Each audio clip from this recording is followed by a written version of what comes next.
Henry went back and changed history, thereby creating a paradox. We need to stop Henry from saving Kim. Someone's got to go back. I think the biggest difference between season 1 and season 2 is that we know what we're doing. Our first season, to me, was like a spring training. I mean, we knew what show we were trying to make. We didn't know if anyone was going to watch it. We didn't know if it was going to be any good. I think last season, first of all, it's kind of like virgin territory. We sort of knew what the tone of the show was, but clearly had no experience with it.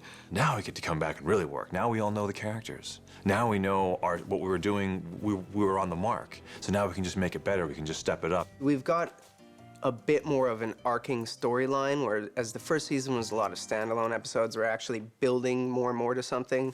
Last year was obviously all about establishing who we were and what our relationships were with each other, who we are in the town, what the town is, and vis-a-vis the eyes of Colin's character, Jack Carter. Now that that's been established, I think now things can sort of change and move around, and that will be the essential difference from last season. Every character is sent on a really interesting journey this season, and it's interesting how it plays out. Go talk to Taggart, but don't get your hopes up. Talk to Taggart? By myself? I think for Jo, it was that she felt with Sheriff Cobb, it was like she was really trying to impress him. And, you know, he was like a father figure to her. And I think she worked really hard to act tough. And I think she really expected to become sheriff if he had ever left. Hey, it's been 6 months. 6 months since what? 6 months since you said we would discuss my promotion in 6 months. But she's softening up to that. Like, I think she's accepting that, you know, she does have a valuable position. And even though it's not, you know, the sheriff of the town, I think that she's starting to soften up to everybody, which is nice. What? What? What? This thing's good. The defense system captured your voice to mislead them. They can't hear us anymore. Don't listen to me! I'm pretty happy with what they've been doing with Fargo and stuff, because I get to do a lot of fun things. I kind of get to be a bit of a comic relief sort of guy without being too overboard with it, and it's really been super fun for me. You need something, Fargo? What? No. I mean, I was just gonna go get some food. You really gonna do this? We have to. And who will go first? I'll make it easy for you. This season, Henry will be struggling with his relationship with Jack. He and Jack are obviously best friends. They work very closely together all the time. But because Jack was the one who sort of impeded Kim's staying alive, as it were, he's kind of torn. He understands on one hand Jack did exactly what he should have done and was supposed to do. On the other hand, he is responsible for the loss. So I think Henry will be struggling with all of that. You know, for Zoe in season 2, I don't think there is as much rebellion. I mean, there is, but there's not so much credit card fraud and identity theft and dyeing her hair bright red, which I loved.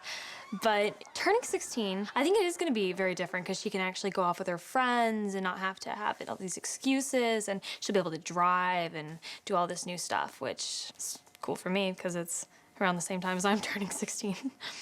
Jack, my character, has he's a tough time dealing with it. I mean, he has abandonment issues, he has entitlement issues, he has intimacy issues, so just sort of watching his daughter grow up and, you know, sort of embrace life is really difficult for him.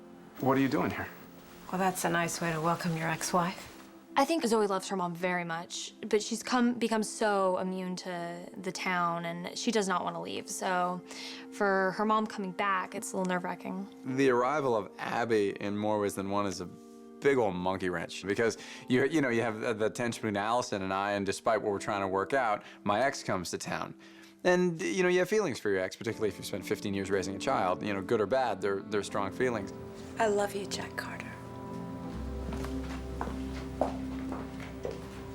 Nathan Stark made some decisions last year that he is going to have to pay for. And right in the beginning of season 2, he loses his job. Have they found my replacement yet? Actually, they have. Anyone I know? Yes, me. I think becoming the head of Global just has made her have to be a little tougher. If you can imagine that. Since all I get is, can you be a little softer? Oh, now I just feel sick. Hey, what a surprise. Hey, it's a pleasure. Meeting, huh? Brunettes, huh? I was just telling Jack what a striking couple you are. Well, thank you. Nathan and Allison kind of rekindle their relationship. However, he does have a rival for Allison's affection, Jack Carter. The triangle was set up last season. But isn't the Carters a little Carter to be? Well, I think the relationship between Jack and Allison is going in a good direction. We got a little close last year, I think, for my liking. And second season, they really get pulled apart. They both have issues to sort out. They both have situations to deal with.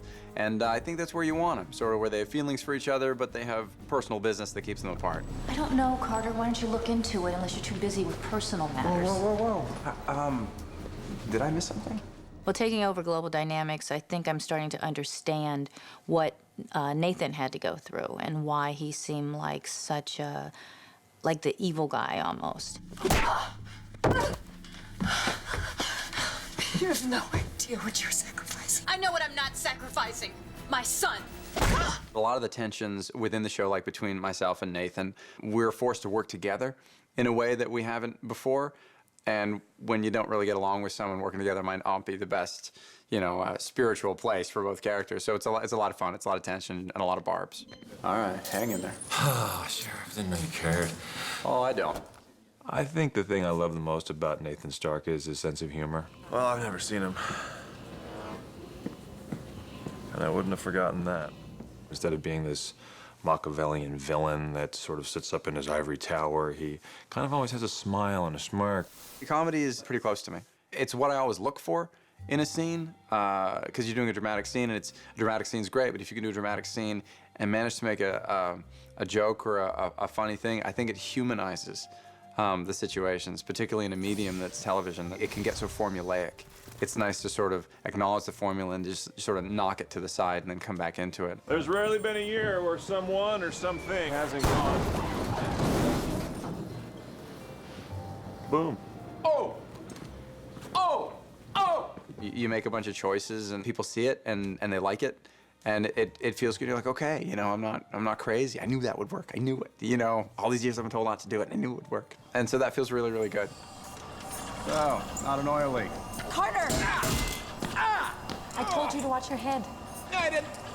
There's some really great inventions this season that I would love to make real. One of my favorite inventions so far on the show is I have a ATS, which is this device that was given by my therapist to help me cope with things around me and everything. And it's very cool because it's like a virtual version of Eureka.